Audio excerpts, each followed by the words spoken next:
noches a todos y bienvenidos a este nuevo webinar mensual del Servicio de Cardiología del Sanatorio Allende. Como ustedes ven, el tema que hoy nos reúne son las valvulopatías, pero hemos querido en esta ocasión encarar la temática desde otra perspectiva que no sea directamente la válvula implicada. Las enfermedades valvulares afectan al 2% de la población mundial, con una alta tasa de mortalidad, y desde mucho tiempo son dos puntos fundamentales que entran en discusión, sobre todo el timing en el cual deberíamos interrumpir la historia natural de la valvulopatía, y el otro punto de discusión es qué hacer con los pacientes asintomáticos. Y aún hoy las guías marcan estos tiempos basados en tamaño de cavidades, volúmenes, diámetros, o bien en un parámetro que es, se quiere muy imperfecto, como es la fracción de eyección. Probablemente el remodelado miocárdico es el marcador pronóstico más importante, y por eso hemos titulado esta conferencia, como ustedes están leyendo ahí, Cambiando la mirada hacia el miocardio en las valvulopatías. Para tal fin hemos invitado al doctor Samuel Córdoba Albistegui, que nos cuente cuáles son las banderas rojas del comportamiento miocárdico en las enfermedades valvulares más frecuentes. Samuel, como ya casi todos ustedes lo conocen, además de gran amigo, un gran profesor didacta, y que siempre está al pie del cañón cada vez que le pedimos su colaboración. Él es un eximio ecocardiografista y es profesor de la Universidad Pontificia Católica de Chile. Me acompaña en esta web el doctor Marcelo Urinowski, cardiólogo del servicio, y la sumamos a la doctora Ramia, también ecografista del servicio del Sanatorio Allende. Al final de la conferencia del doctor Samuel, haremos la presentación de un caso clínico y, bueno, abriremos la discusión sobre el caso en sí y las preguntas que crean pertinentes. Samuel, nuevamente, muchas gracias por estar con nosotros y adelante con la conferencia que seguramente todos disfrutaremos. Muchísimas gracias, Miguel Ángel. Buenas noches. Es un placer estar con ustedes nuevamente y les pido mis disculpas por haberles fallado la semana hace 15 días. ¿Se escucha? ¿Se escucha bien? Perfectamente, Samuel. Ok, vale. Déjame matar esto. La enfermedad valvular, como decía Miguel, es una causa importante de morbilidad y de mortalidad prematura en nuestra población. Ya nos dijo que compromete más o menos el 2.5% de la población general y se va haciendo más importante a medida que vamos envejeciendo o haciéndonos más grandes, como lo dicen ustedes.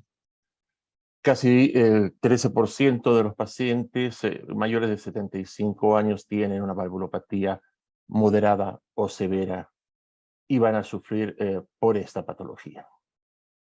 La causa más frecuente sigue siendo en nuestro medio la degenerativa y con la reumática que va decreciendo. Las lesiones se distribuyen más o menos por igual por los sexos, pero es importante reconocer que la insuficiencia aórtica es más frecuente en los hombres y la estenosis mitral es más frecuente en las mujeres. Las otras dos valvulopatías son más o menos distribuidas en forma similar. A pesar del avance de la tecnología y de nuestro conocimiento, la mortalidad de las valvulopatías se ha mantenido o ha ido en aumento. Y esto va en forma paralela con la edad de los pacientes. Mientras más grandes son ellos, más muertes por problemas valvulares tendrán. ¿Qué pasa con el corazón cuando es sometido o se enfrenta a una enfermedad valvular importante, severa? Pues se encuentra con una carga de presión o con una carga de volumen. Y como tiene que mantener la vida, trata de mantener el gasto cardíaco y disminuir el daño en su pared. Esto llamamos el remodelamiento. Conseguimos dilatación e hipertrofia y de esa forma los pacientes quedan asintomáticos por mucho tiempo.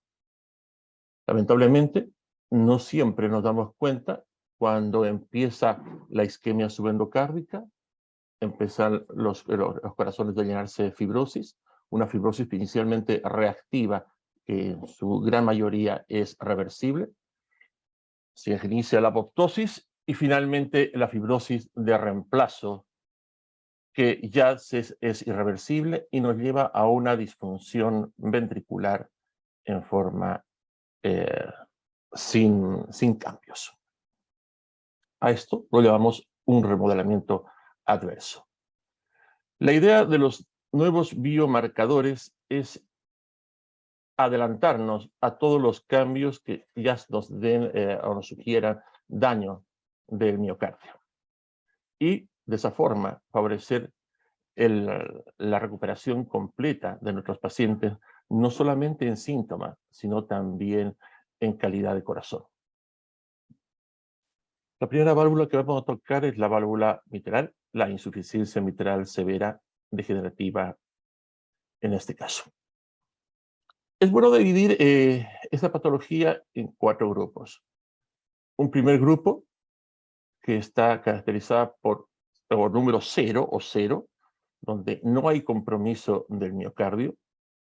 El número 1 viene a ser, o el estadio 1, ya presencia de compromiso del ventrículo izquierdo, caracterizado fundamentalmente por dilatación o disminución de la fracción de eyección por debajo de 60.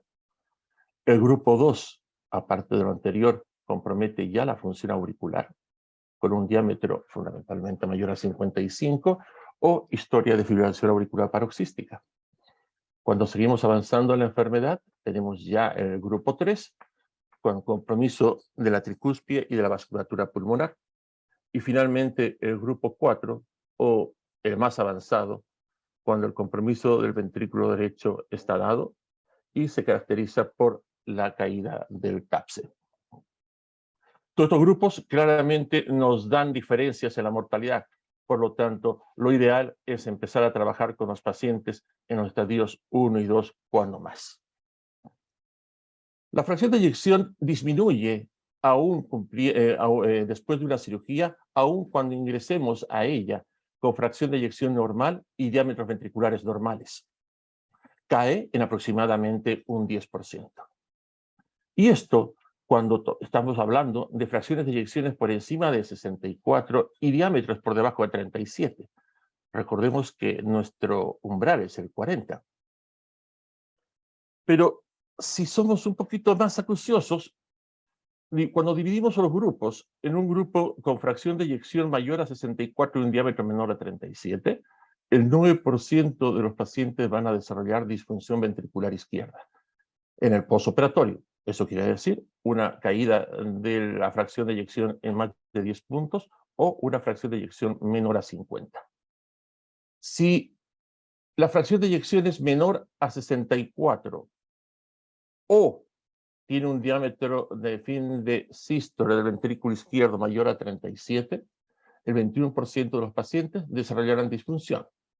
Y cuando están los dos factores, caída de la fracción de eyección y disminución o aumento del diámetro del ventrículo, casi un tercio de los pacientes tendrán disfunción a su egreso. ¿Cómo avanzar en capturar los pacientes antes de que se deteriore el ventrículo? Sabiendo que con fracción de eyecciones normales, gran parte de nuestros pacientes o un gran número de pacientes van a salir con daño. Una herramienta es la deformación miocárdica, una herramienta ecográfica. Hay estudios que nos muestran que un strain global longitudinal menor a 20% nos puede definir qué grupo de pacientes desarrollarán disfunción ventricular en el postoperatorio. Y estamos hablando de reparación mitral, no de reemplazo valvular.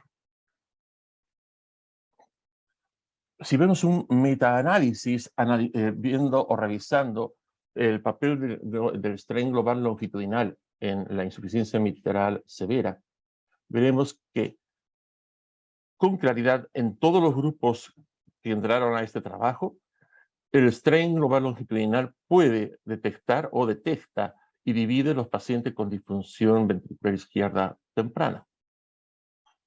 Los puntos de corte están alrededor del 20%, que es lo que habitualmente usamos. Si nos vamos un poco más adelante, otro biomarcador de daño miocárdico es la función de la aurícula izquierda. No solo esperando que se dilate o que aparezca fibrilación auricular, sino en este caso la deformación longitudinal en la auricular. Nos interesa el reservorio, la función de reservorio. Vean que con una función de reservorio de un strain de menos 22%, se dividen dos grupos de mortalidad en el postoperatorio en forma importante. Uno, el que tiene un strain mayor a 22, tendrá alrededor de 20% de compromiso. Y el que tenga un strain mayor a 22, estaremos hablando de que el 25 o 30% de los pacientes tendrán problemas en el postoperatorio. Esto es cierto, o es tan sensible el strain auricular, aún en grupos con volúmenes auriculares normales o no tan dilatados, siendo el mayor predictor de problema el strain auricular izquierdo.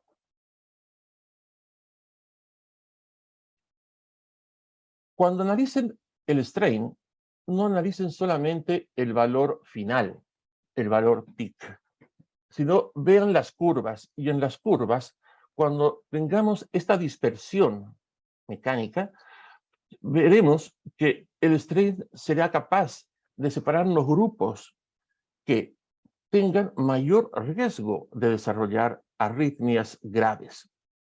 Esto fundamentalmente en pacientes con enfermedad degenerativa del tipo Barlow, donde la tracción de la pared ventricular a nivel de la pared inferoposterior y el componente del anillo junto a la disyunción nos llevarán a focos arritmógenos que pueden aumentar la mortalidad de esta patología en forma importante. Cuando a estos pacientes los estudiamos con resonancia, vemos que estos pacientes presentan realce tardío en sus paredes, fundamentalmente en la pared, en el segmento basal de la pared inferior, 1, cerca a la base del músculo papilar posterior, en la punta de los músculos papilares o en el borde de bisagra entre los dos ventrículos. Ahora, ¿tendrá alguna importancia en la mortalidad? Pues sí. Pacientes con realce tardío tendrán mayor posibilidad de tener eventos cardiovasculares, sea este contraste en la pared inferolateral o esté ubicado en cualquier otra ubicación. Los más susceptibles a tener problemas serán los pacientes con realce tardío en la pared inferolateral.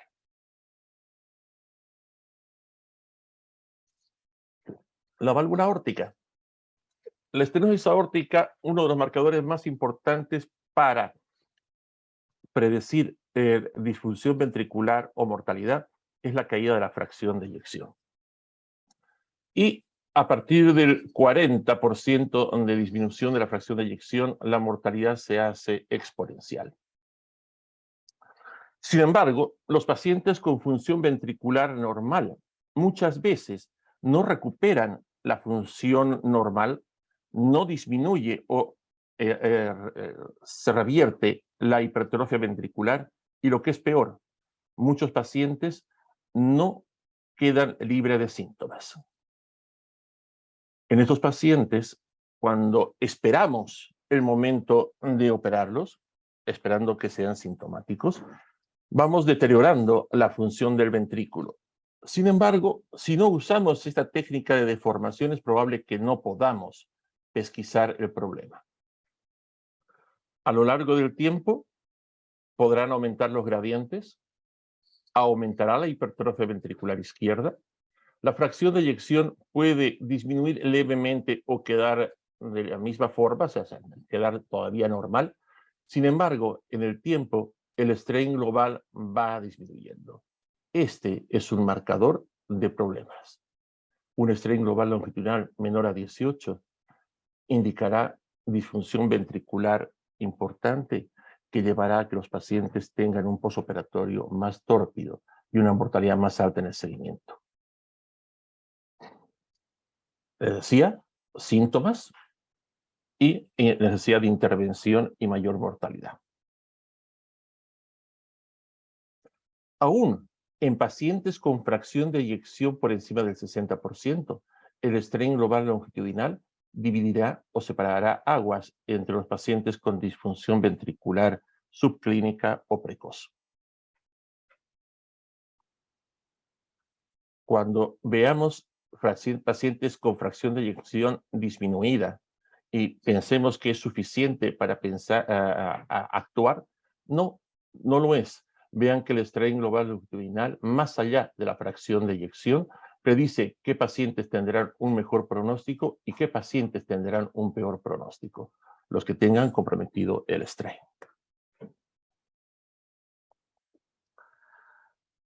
Por resonancia y también por ecografía, hemos podido darnos cuenta que hombres y mujeres tienen diferente respuesta ante la estenosis aórtica en relación a la masa y al remodelamiento ventricular. Esto lleva a que analicemos la mortalidad en género y también hablemos de la disminución de los síntomas una vez establecido el tratamiento. Nuestros pacientes si usamos las imágenes de resonancia como marcadores para definir la presencia o no de compromiso ventricular, veremos que los pacientes que no tengan un realce tardío tendrán un mejor pronóstico que los pacientes que sí presenten realce, sea este del tipo subendocárdico o del parchado en cualquier sitio del ventrículo. Voy a tocarles un poco de tricúspide, porque veo que ya estamos pasados en tiempo. Lo primero de la tricúspide para definir grupos de riesgo es los volúmenes.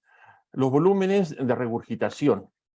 Mientras más severa sea la regurgitación, más importante será, o el peor será el pronóstico de los pacientes. En todos los pacientes que tengan regurgitación severa, deberemos aplicar la nueva clasificación de severa, masiva y torrencial, ya que el pronóstico de un grupo ante el otro es muy diferente y deberemos actuar en forma precoz con los pacientes que tengan una insuficiencia torrencial o masiva. La resonancia magnética tiene poco papel en la insuficiencia tricuspidea porque en general el reflujo tricuspideo severo se acompaña de arritmias, donde la resonancia tiene muchos problemas. Sin embargo, el cálculo del volumen regurgitante y de la fracción regurgitante se puede hacer muy bien aún en pacientes con arritmias y es mucho más exacta de la que hacemos con ecocardiografía. De esta forma, en resonancia podemos dividir grupos de riesgo en bajo, intermedio y alto y clasificar en alto los pacientes con un volumen regurgitante mayor a 45 ml o una fracción regurgitante mayor a 50, donde las aguas se dividirán tanto en la sobrevida cardiovascular como en la sobrevida general. La presencia de un remodelamiento del ventrículo derecho con disminución de la función hablará o nos dará grupos de peor pronóstico en su evolución. Los pacientes ideales son los pacientes con reflujo tricuspidio severo, pero no dilatados y con función sistólica normal, caracterizada o medida por el TAPSE. Pero al igual que en las otras estructuras y las valvulopatías, el strain longitudinal tiene un papel. Habitualmente usamos la función, o definimos la función del ventrículo derecho en base al TAPSE, al Doppler tisular del anillo y al cambio de área fraccional. Sin embargo, el sumar el strain de la pared libre del ventrículo derecho permitirá que pesquisemos en forma más exacta qué pacientes tienen un daño subclínico y desarrollarán falla derecha o mortalidad por todas las causas en el seguimiento. Esto es sumatorio, así que sumando fracción o cambio de área fraccional TAPSE, el strain seguirá dando y seleccionando pacientes con disfunción ventricular. La aurícula derecha tiene también un papel y el strain longitudinal aplicado sobre la aurícula derecha, también con la función de reservorio, podrá dividir los pacientes con peor pronóstico y en los cuales debemos actuar más precozmente. El punto de corte es el 9.4. Finalmente, hay que recordar que nuestra intención es llegar con los nuevos marcadores, en este caso de imágenes, no hemos hablado nada de los bioquímicos, a esta altura, cuando todavía el remodelado nos está dando una buena función y no estamos llegando a daño irreversible en nuestro miocardio. Vale, ahí paramos. Bueno, gracias Samuel, excelente.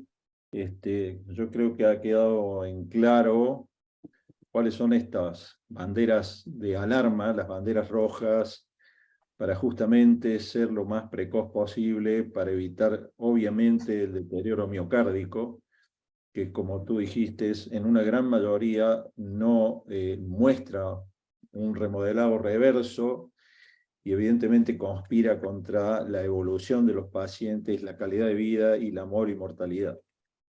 Ahora tomaremos unos minutos, el doctor Urinowski va a hacer la presentación de un caso clínico en el cual plantea parte de estos puntos que estuvimos conversando hasta ahora, y luego abrimos la discusión al panel y las preguntas.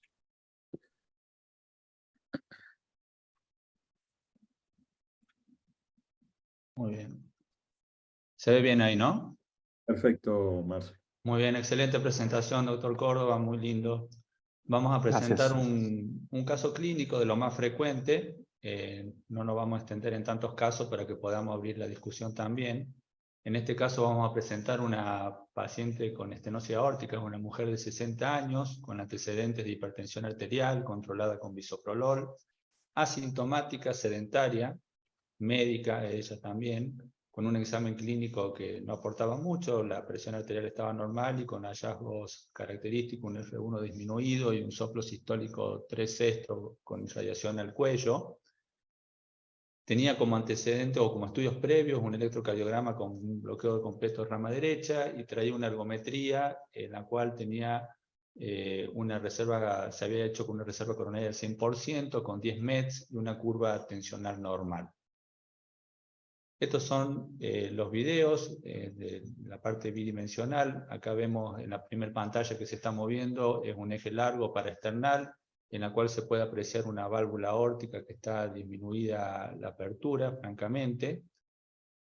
En el otro video, en el panel de la derecha, podemos ver un eje corto, una válvula aórtica bien calcificada, con una apertura disminuida. Y en este panel de 4 cámaras se puede observar un ventrículo izquierdo que está de tamaño normal, con aumento de espesor de las paredes y un aumento de la aurícula izquierda.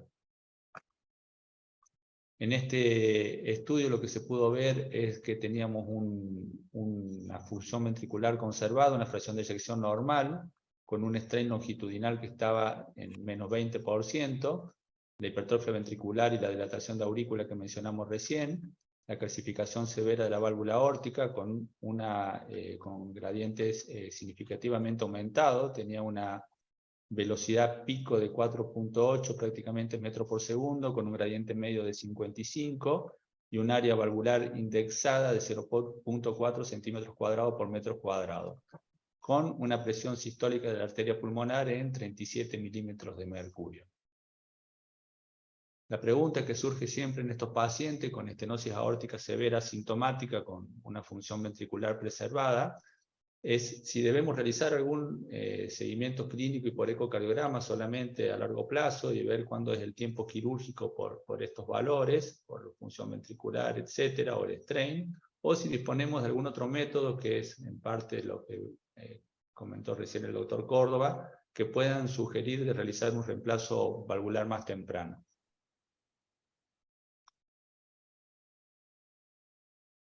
No sé si si quieres hablar ahí, Miguel, algo, o Sí, hablamos con... no sé qué opina Samuel, pero este es un caso típico, mujer, médica, terapista, madre de 2 hijos pequeños, y en la cual está en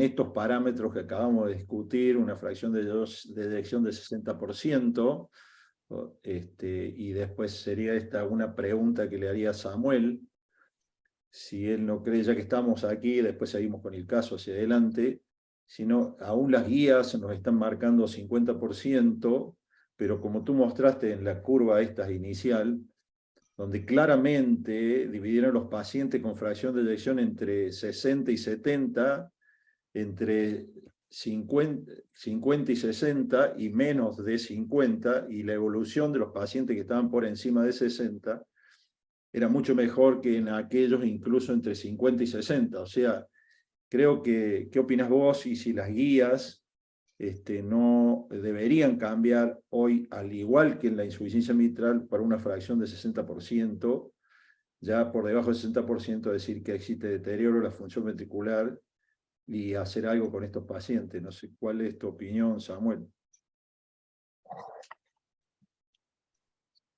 A ver, uno está muy tentado en este tipo de pacientes que son asintomáticos, que tienen una prueba ergométrica normal,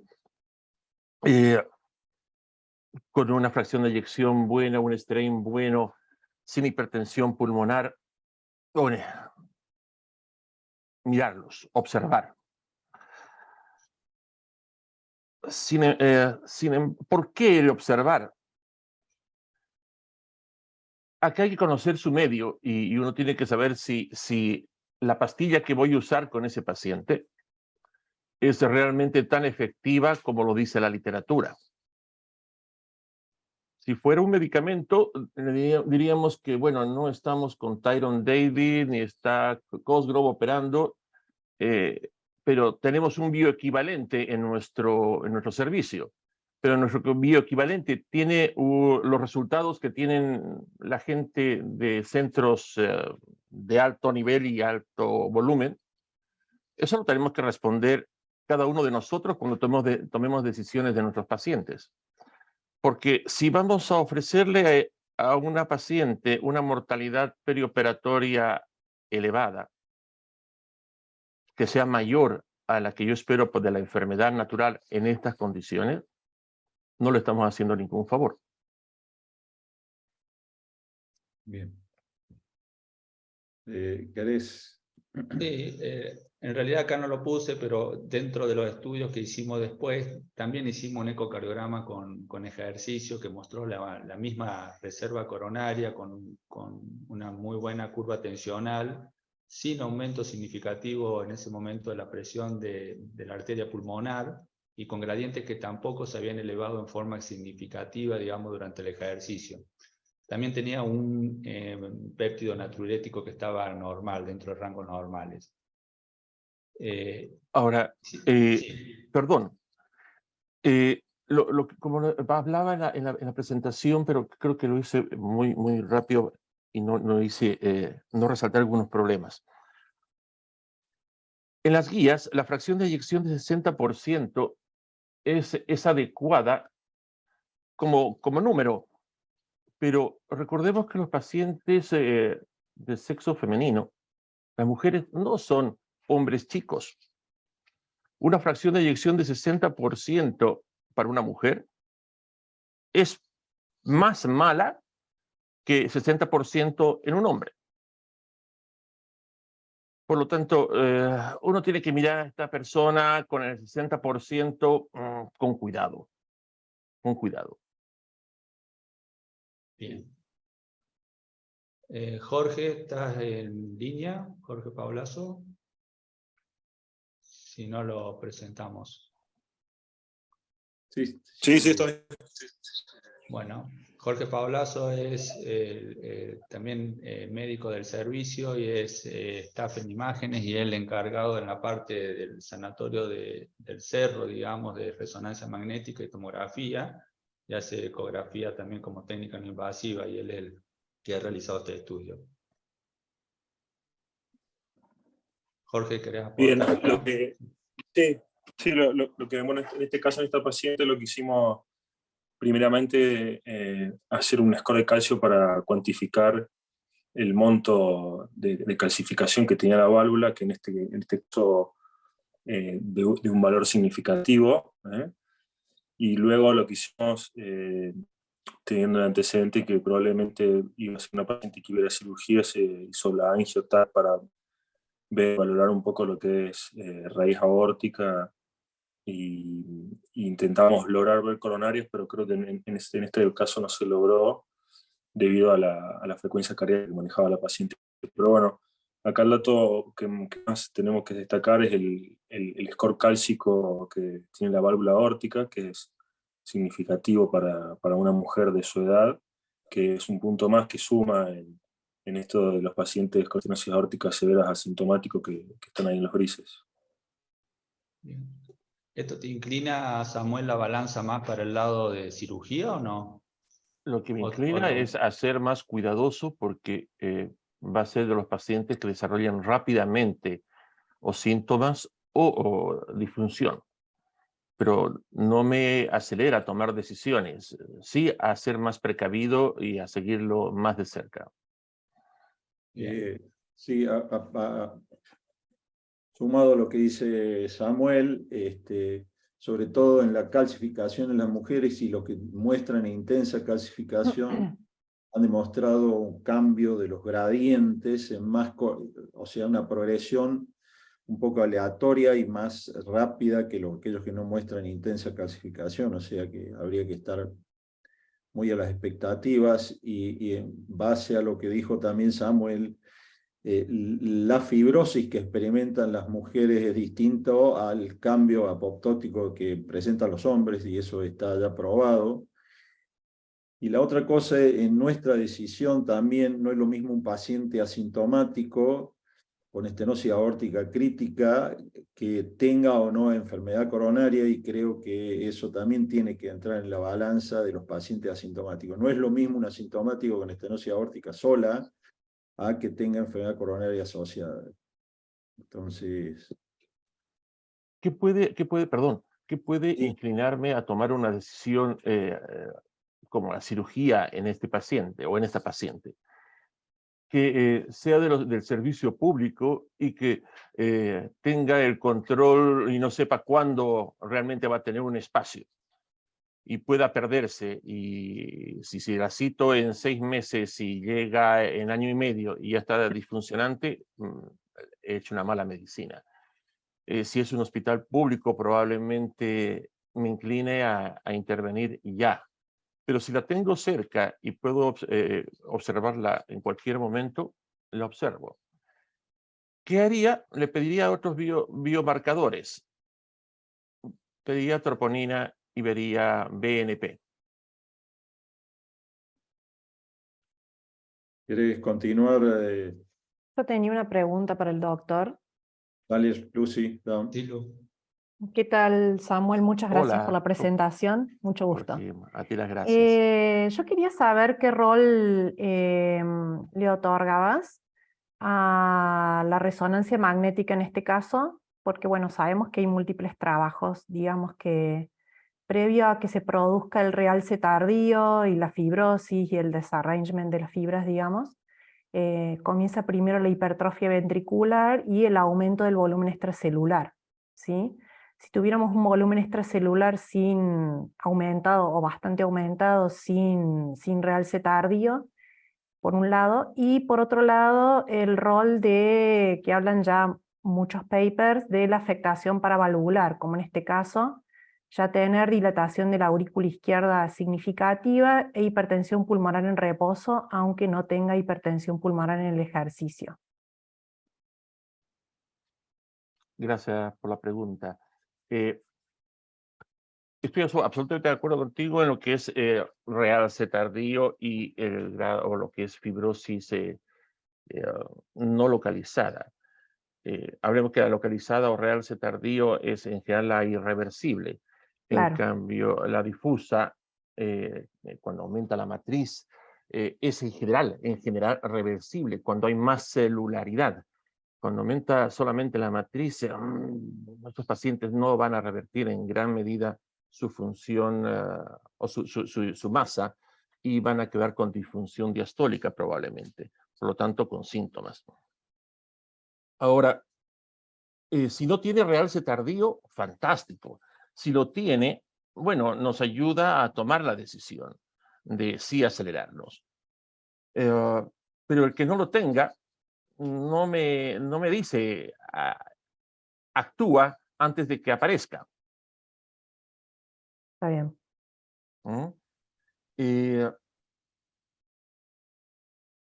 El trabajar con realce tardío es una técnica bastante, comillas, más sencilla, y todos los grupos pueden desarrollarla en general, pero el calcular el volumen extracelular y hacer un buen T1 mapping no es sencillo, y cada grupo tiene que establecer sus curvas.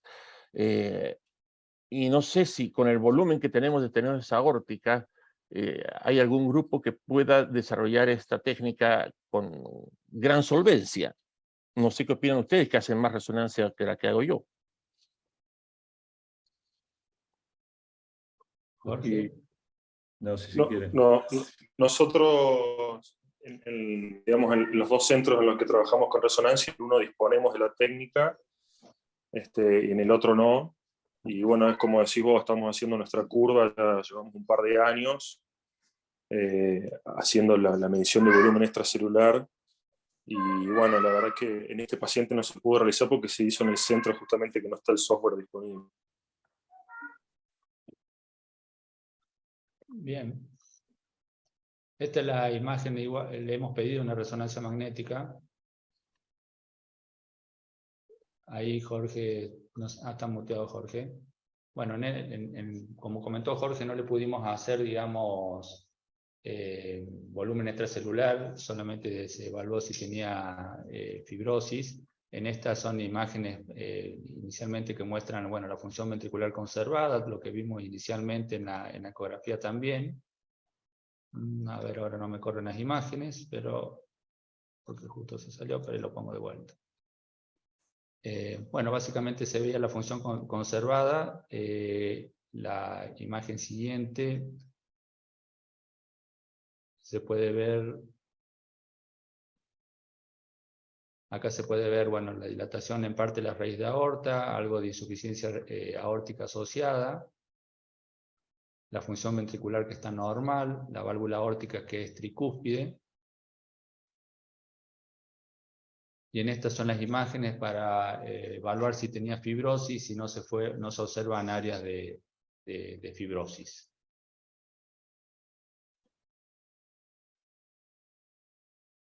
Me salgo de acá de la pantalla para que podamos... Bueno, acá hay algunas preguntas. Una de ellas dice: ¿recomendaría cirugía solamente con un valor bajo de strain longitudinal global? Porque dice que las guías aún no dan la relevancia como en otros parámetros para como es la fracción de eyección. ¿Escuchaste, Samuel? No sé qué opinas de esto. Estoy en mute. No, sí, ahí te No, estoy bien, perfecto. Sí, estoy de acuerdo en que no está aún en las guías. Hay muchas cosas que no están en las guías. Pero Y no están porque tenemos problemas para que sea uniforme para todo el mundo. No todos los ecógrafos, todas las plataformas traen strain, 1. 2, los software de cada empresa son distintos. Por lo tanto, no hay una evaluación uniforme de definir con solamente strain, si a esta paciente se le hace o se somete a cirugía o no, se hace cuesta arriba. Sin embargo, si yo a esta señora le tengo un BNP elevado 2 a 3 veces, más el strain global longitudinal disminuido, y si le hago strain de la aurícula y también está comprometida o levemente comprometido el reservorio, la llevo a cirugía comentándole y hablando y tomando la decisión junto a ella. De que vamos a adelantar preveyendo el desarrollo de disfunción en un futuro. Pero Bien. normar en este momento, tomar decisiones solamente con el strain, no. Sí, yo pienso que tenemos hoy muchas herramientas disponibles como para ser más precoces en este continuo cardiovascular, que es de la válvula que empieza a enfermarse hasta que el ventrículo claudica, que aún en pacientes asintomáticos nos guiarían a tomar una decisión más precoz que lo que estábamos haciendo antes. No hay que olvidarse que la fracción de eyección es un método bastante imperfecto. Hemos tomado decisiones importantes hasta ahora en muchas patologías y las seguimos tomando, pero creo que hay que abrirse a estas nuevas herramientas que nos están marcando precozmente este deterioro ventricular, que en definitiva nos interesa. Yo trataría de sumar en esta, Sí, perdón, yo dime. trataría de sumar en esta paciente, 1, evaluación de función diastólica básica, o sea, ver cómo está prima. 2, función auricular, como te decía, estreno auricular. Me molesta que tengan un ventrículo sí, hipertrófico chico y la aurícula sea tan pequeña. ¿Sí?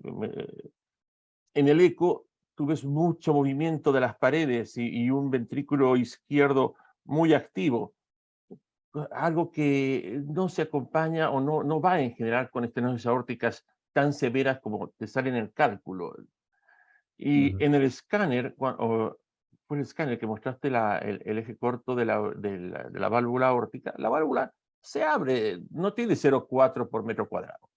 Entonces uno tiene que visualizar también esos parámetros que son anexos para decir si realmente hicimos una medición del todo confiable, porque si no me coinciden todos los parámetros, no voy a tomar una decisión solamente con el área y los gradientes, sabiendo que las mujeres desarrollan más gradientes que los hombres, o más altos. Acá hay una pregunta referente a esto. Samuel, en el supuesto caso, una paciente asintomática que tiene 5 metros de velocidad, un gradiente importante, asintomática, con unos parámetros como los que vimos de función ventricular, y tienes una mortalidad en tu equipo quirúrgico del 1%, ¿la harías operar o no? Sí. Bien. Sin Bueno, dudarlo. ¿Por qué? Porque sé con 5 metros y además si tiene mucho calcio, la evolución va a ser impredecible. Entonces, prefiero operarla. bien. Una de las preguntas aquí de los participantes dice, ¿esta paciente necesita un estrés anual como seguimiento? Yo creo. Bueno, ¿cuál es tu opinión, Samuel? Después lo podemos. Yo creo que no. Personalmente creo que no. Yo opino lo mismo. Bien. Bueno, para salir nos quedan algunos minutos todavía. Samuel, yo tengo acá algunas preguntas. ¿Hay alguna otra pregunta?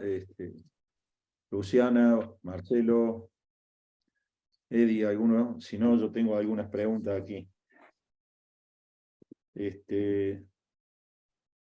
Samuel, ya Sarano publicó en los trabajos de seguimiento en los de insuficiencia mitral hace mucho tiempo la evolución absolutamente distinta de los pacientes asintomáticos que los sintomáticos, aún en clase funcional 1-2. Si tienes un equipo quirúrgico confiable en reparación, tu paciente asintomático con insuficiencia mitral severa, ¿lo llevas a cirugía? Sí. Sí. Sí. Si mi cirujano tiene una probabilidad de reparar por encima del 95, 98%, si su mortalidad es por debajo del 1%, y la lesión del paciente es prolapso de P2 con cuerda rota, no lo dudo. Bien. Si es una comisura, o es un Barlow, o es velo anterior, o es, perdón, mujer, no. Los resultados en general en las mujeres en reparación mitral son peores que en los hombres. Las lesiones de las mujeres en reflujo mitral degenerativo son muy distintas. El compromiso en el hombre fundamentalmente está dado en el velo posterior. En la mujer no, va más hacia las comisuras o hacia el velo anterior. Tienen más calcificación del anillo mitral que los hombres en general. Por lo tanto, la técnica que tienen que utilizar con ellas es más delicada. Y si el cirujano no está bien capacitado o tu grupo no está bien capacitado, no es para adelantarse. No somos la Clínica Mayo, no somos Cleveland. Bien. La otra pregunta en esa dirección, Samuel, si en presencia de insuficiencia mitral en el cual estás asintomático haciendo seguimiento clínico y encuentras disyunción, ¿eso inclinaría tu decisión quirúrgica o no? La mayoría de los pacientes que tienen disyunción son pacientes con degeneración mixomatosa avanzada o Barlow. La mortalidad de esos pacientes, más que el volumen regurgitante, está dado por la aparición de arritmias. Y la verdad que con la cirugía precoz, ese riesgo, esa mortalidad no desaparece. Si uno revisa los trabajos iniciales de la Clínica Mayo, cuando hablaban de Barlow y el seguimiento de mortalidad, los pacientes no cambiaban su mortalidad aún en el posoperatorio, seguían teniendo arritmias. Así que si no tiene otro factor que yo lo añadiría, si tiene arritmias y tengo la posibilidad de los otros criterios, cirujano que opere, aurícula grande, presión de arteria pulmonar elevada, entro, opero ya, aunque no tenga disfunción ventricular y no tenga síntomas. Perdón, y ahí, Samuel, ¿tienen alguna experiencia hablando de esto de fibrosis, con la parte de resonancia magnética en estos pacientes, con evaluación del volumen extracelular también? Porque ahí creo que sí, si uno tiene un volumen extracelular aumentado y los opera, hay reducción, me parece, posterior de ese volumen y hay menos chance de arritmia. El chance de las arritmias está dado por ya el realce tardío, ¿no? ¿Verdad? O sea, la fibrosis no reversible. Nuestro grupo no está haciendo resonancia en forma activa y cuando lo hacemos es fundamentalmente para volúmenes, tanto del lado izquierdo como del derecho, y cuando más realce tardío. Pero cuantificar volumen extracelular y matriz, no lo hacemos.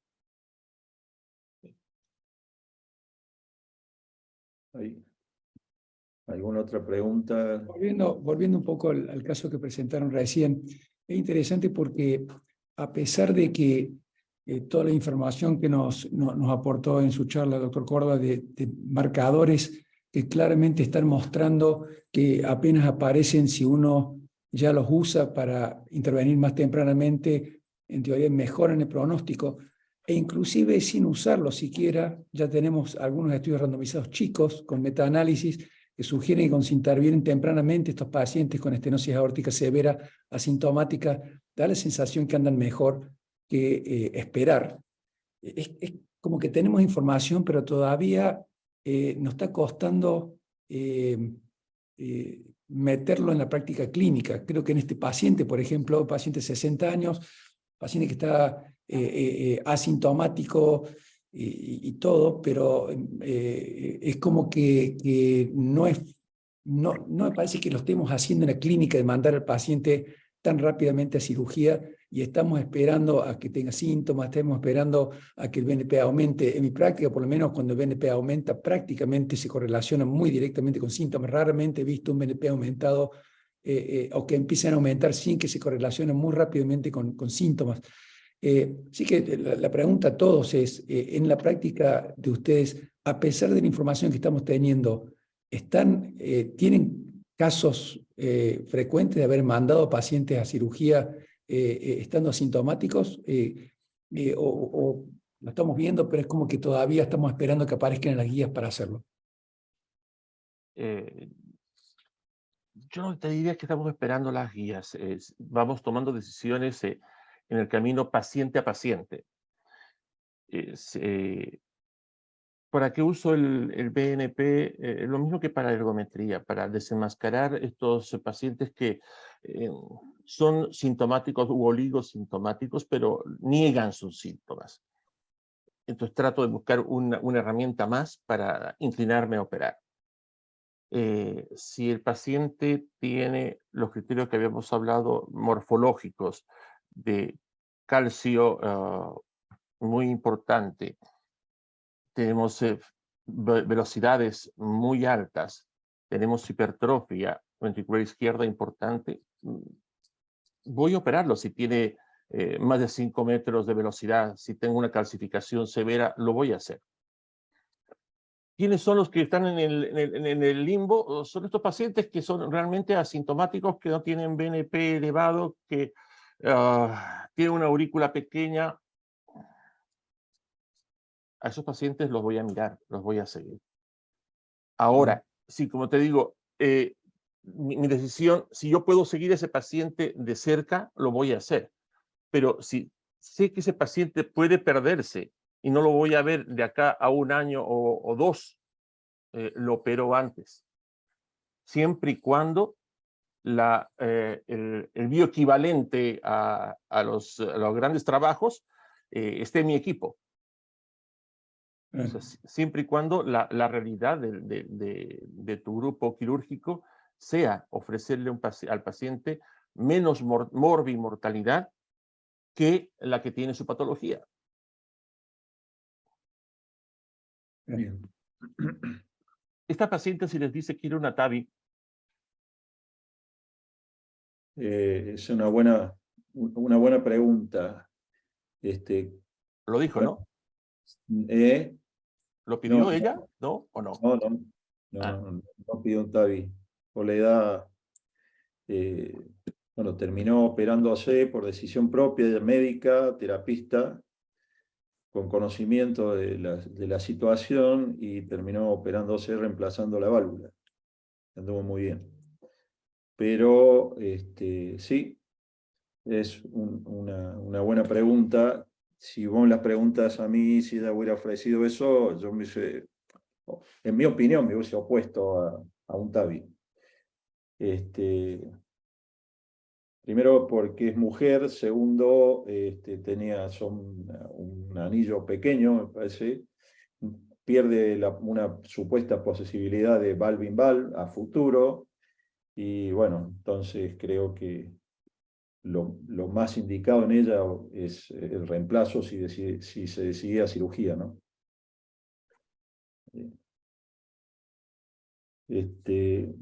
Bueno, nos queda tiempo para Si una pregunta, Samuel, si tienes experiencia o estás viendo con preocupación o te llegan muchos casos de insuficiencia tricuspida secundaria a cables de marcapaso, si has visto insuficiencia tricuspida en estimulación fisiológica, que estamos todos entusiasmados con esto, de estimulación de rama izquierda, por ejemplo, y cómo están actuando en esos casos, o si están guiando en los que pueden tratar de colocar el cable por la comisura que menos insuficiencia produce. Estamos viendo más insuficiencia tricuspidia debida a cables, ¿sí? No estamos guiando a nuestros electrofisiólogos a instalar el cable a través de la tricúspide. No hacemos el examen junto con ellos. 3, estamos aprendiendo, lo digo sinceramente, a estudiar mejor la válvula tricúspide. Desde el cambio de posición del paciente para hacer el superficie, desde aprender a hacer mejor la tridimensionalidad por superficie, aprender a evaluar mejor la posición de los papilares, contar mejor los números, porque vemos que lo primero que va a llegar antes de llevar a los pacientes a cirugía precozmente va a ser ponerles dispositivos, o sea, vamos a hacer clip. Sí. Por lo tanto, hay que estar habituado a eso. Todavía, como te digo, la mortalidad de los pacientes de válvula tricúspide para cirugía solo de la válvula tricúspide en nuestro medio es elevada, no es para lanzarse a hacerla. Bien. Ahora, cuando el paciente tiene reflujo tricuspidio por el cable de marcapaso, esto es importante y tenemos dilatación de cavidades derechas, hemos indicado el sacar ese cable o modificar la posición. Bien. Bueno, si no hay más preguntas, ¿sí? Ya estamos sobre justo la hora. ¿Qué hacen ustedes con esos casos? Sí. Perdón, Miguel. ¿Qué hacen ustedes con estos casos, con la tricúspide?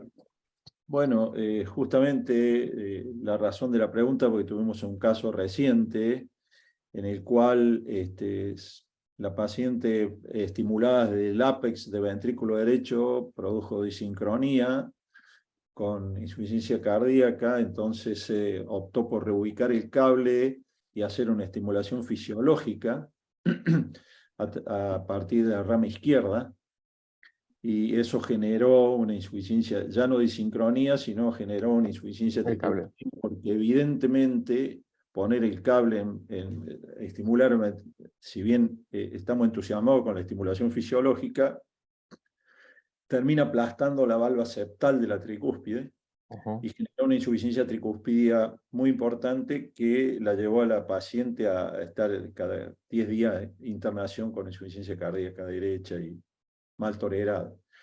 Lo que hicimos fue sacar el cable, hacerle plástica de la tricúspide y implantarle epicárdico biventricular, de esa manera resincronizarla, y bueno, y quedó con insuficiencia tricúspida trivial realmente y anda muy bien. Pero seguramente la estimulación de la rama izquierda me parece que está siendo un problema desde ese punto de vista, y la estimulación de isiana creo que va a ser sin transfixiar la tricúspide, es lo que a futuro me parece tiene que perfeccionarse, aunque es un poco más complejo. La conclusión es que me parece si estimulamos el ápex del ventrículo derecho, por ahí producimos disincronía, si estimulamos la rama izquierda producimos insuficiencia tricuspidia y nos cargamos la aurícula derecha, y bueno, y si estimulamos el ápex, por ahí nos cargamos el ventrículo. O sea que, pero bueno, y como tú dices, no estamos ayudando a los electrofisiólogos a poner tal como dice Roberto Lang, en la comisura adecuada, pero bueno, esa es nuestra.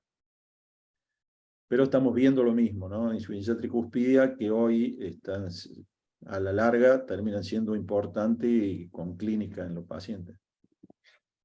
Yo puedo lanzar una pregunta a todos ustedes, porque sé que trabajan mucho más con esto. Y tú has tenido un par de publicaciones y presentaciones en el camino de trabajo ventricular, las curvas de trabajo ventricular a partir del strain. De myocardial work. Sí, lo estamos haciendo. Te diría que fundamentalmente para ver disincronía y fundamentalmente dirigido en dos cosas, me parece, con impacto de utilidad, que son en los cardiotoxicidad, que es más precoz que la caída del strain y obviamente la fracción de eyección. Y la otra, en la disincronía, me parece que es un buen marcador de respondedores o no respondedores. En la otra cosa no tenemos realmente y no hemos trabajado en esto. Y ahora estamos trabajando sobre strain auricular en la insuficiencia mitral moderada severa durante el estrés. Como un marcador, el doctor Urinowski, quien lo está llevando adelante, como un marcador precoz, si se quiere, o sea, nuevamente, buscando un marcador precoz para interrumpir la historia natural antes del deterioro. Ya que, bueno, como tú sabrás, las publicaciones son cada vez más en cuanto a la función de la aurícula izquierda, de suma importancia. Entonces, bueno, en la evolución alejada, ¿no? Sobre todo. En eso estamos. De myocardial work, no más. No más. Puedo preguntarte, aprovechando que estamos acá, Sí. ¿a todos sus pacientes, en todos sus estudios, ustedes están haciendo strain auricular? No a todos. No a todos. Estamos ahora, bueno, estamos haciendo la curva también y estamos ahora haciendo más a partir de tener el software que lo hace automático, ¿no? O sea, el nuevo, bueno, por lo menos al hacerlo automático estamos estandarizando la medida, ¿no? Ya no... ¿Lo tienen incluido en su protocolo de evaluación de insuficiencia cardíaca con fracción de eyección preservada o levemente reducida? Tendría que,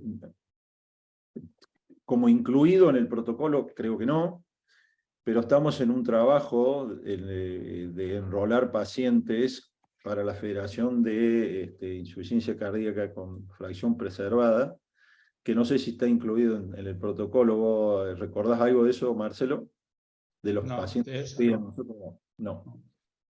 No están. Pero tu pregunta es buena porque debería estarlo. Es que cuesta acostumbrar a todos los colegas a hacerlo, porque si no tienes una rutina de hacerlo en la mayoría de tus pacientes, cuando tengas que hacerlo, los resultados que vas a tener van a ser dudosos o tu curva de aprendizaje va a ser dificultosa. Y es un método bastante sencillo de hacerlo. Sí, o sea, más sí. fácil que hacer que el strain del ventrículo izquierdo, digamos. El problema es que tener buenas capturas. Si lo haces con 4 o 5 tomas distintas, vas a tener resultados cuando empiezas completamente distintos, salvo que sea realmente sana la aurícula. Pero cuando quieras dicotomizar solamente sanos de enfermos, sí, no hay ningún problema. Pero si quieres hacer un desglose más detallado de los pacientes, tienes que tener una curva de aprendizaje muy, muy buena. Bueno, no habiendo más preguntas, agradecemos a todos los que han estado participando del webinar y obviamente a Samuel.